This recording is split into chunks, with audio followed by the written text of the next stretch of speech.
Check it out. New hay. One more here. So this is the first 14 bales out of 55 that I'm getting today. That's about half of what I need. A little bit more, but pretty decent looking hay. I'm kind of pulling on it here. Lots of Bermuda in there. Looks like some Lesbodiza. So pretty cool. Net wrapped. That's nice. I think I prefer net wrapped to strings in general. They both work, but these are about 1,500 pound bales, so pretty cool. They're over 5 feet tall. Advertisement is 5x5s, but I'm 5'8", and it's like right at the top of my head, so 5'8" tall. So pretty cool. The guy that baled all these up for me, his baler has scales on it, so it'll tell you the average weight of everything that you did in the field.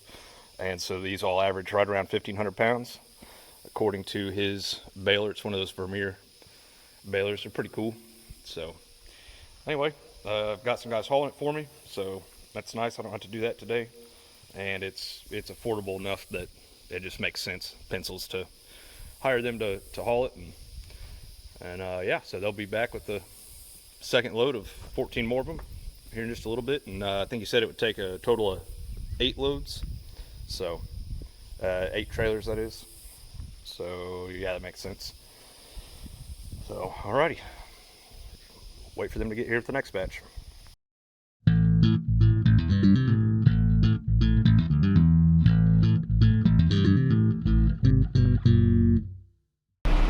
Load number 2.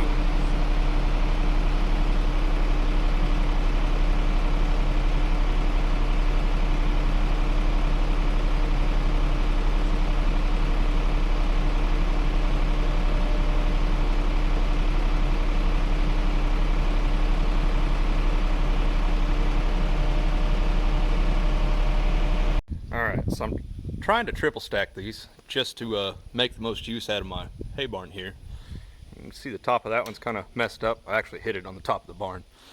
So I'm not sure if I'm going to be able to keep doing that because you can't really stack them correctly. So you can kind of see right here how this top one's offset, this way towards me. Part of it's sitting on this bale. So what you're supposed to do, let me look at it from the side here. Maybe this will make sense. Wind. I'll look at it from the other side. Hang on. So see how these are kind of leaning? It's because I stacked them without anything here in front of them. And yeah. So what you're supposed to do is put both of these rows down, and then you reach over and stack this row. And then to put a third row on, ideally you would have another row in front that's double stacked, and then this way it's kind of offset like a pyramid. So you can see they don't quite reach the end of the bales there. The bottom row, that is, or the second row doesn't quite make it to the end of the bottom row. That makes sense. So you can see how this one's leaning like that, and that's because I just stacked it directly on top, and you see the front's hanging off a little bit. That caused them to lean. Now you can see those two at the end, how they just look straighter. That's because I did them properly. I put those two on first and then those two up on top. Now the trouble is my tractor's not quite big enough to do this right and reach over 2 bales in order to stack the third one up on top. So in order to do that, I have to stack the second row early like this, which makes them kind of sag, and it's not ideal. And then I can reach over them and put that third row up there. So I don't know if I'll continue doing that. I'm gonna play with it a little bit and see if I can figure out a way to make that work. And the hay barn's just tall enough to handle 3 of these big bales. And the other thing to keep in mind is these are 1,500 pound bales, like I said. And that's really kind of the limit of what this tractor wants to handle off the front end. It doesn't want any more. So I'm keeping one on the back here as ballast. So anytime I'm handling these big bales off the front of the tractor, I always have one on the back as well, just as a counterweight.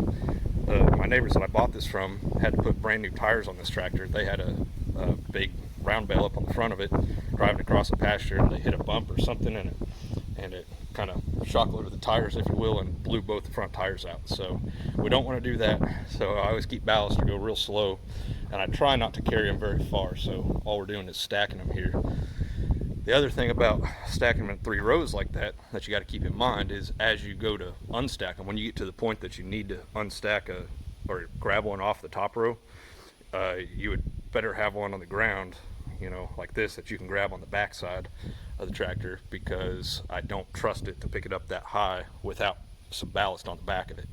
And so if you grab one of those and it's the last one, you better reach up there and unstack one of the top row there, or the whole top row. Just bring it all down before you go feed the one that's on the back of your tractor here, because if you don't, it's going to be real sketchy to get those back down. So yeah, I don't know, we'll see. So far so good. So that's 2 loads out of 4, so it'll be, he's running 2 trailers, so 8 trailer loads worth of hay, so 4 trips for them.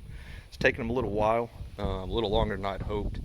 They've got to go get the hay out of the field, and there's like a big creek that they got to go through that their trailers get hung up in. They'll drag the ground, and they don't want to go through there with them loaded, and I don't blame them. So it sounds like it's pretty sketchy.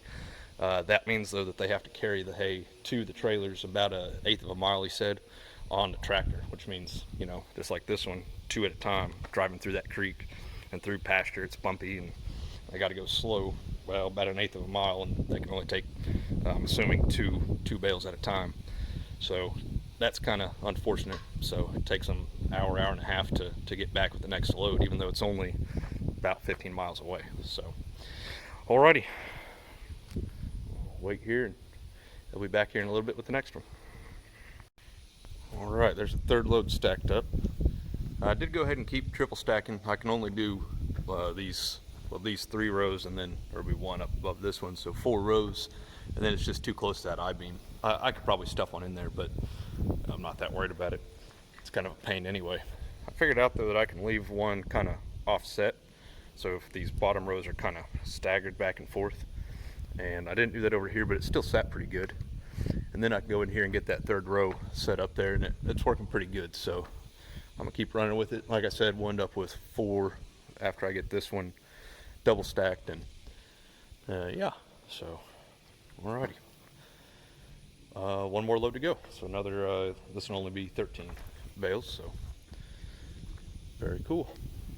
It's looking good in here. I like it. Back up and show you. It's exciting for me. I don't know if that makes you guys as happy as it makes me, but it's a lot of cattle food sitting right there. Alrighty, that's the last bit for today. So that's what 41 ton of hay looks like.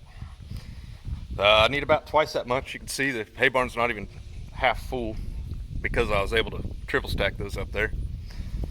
But yeah, halfway there. So I have to track down some more.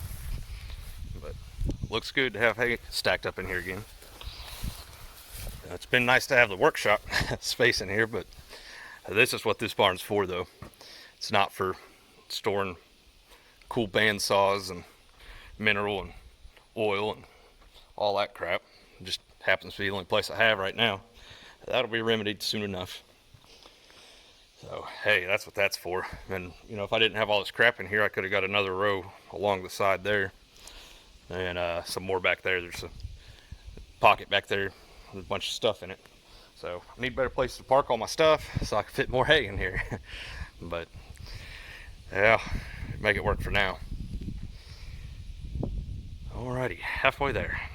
So my goal when I built this entrance was to be able to park all the way up in here with a 25-foot gooseneck trailer and still be able to, so I can get out here and open the gate. That way the trailer's not sticking out in the road. As you can see, I just barely got it right. So the gate's kind of pushed in a little bit. Give myself a little bit more room, but it was close.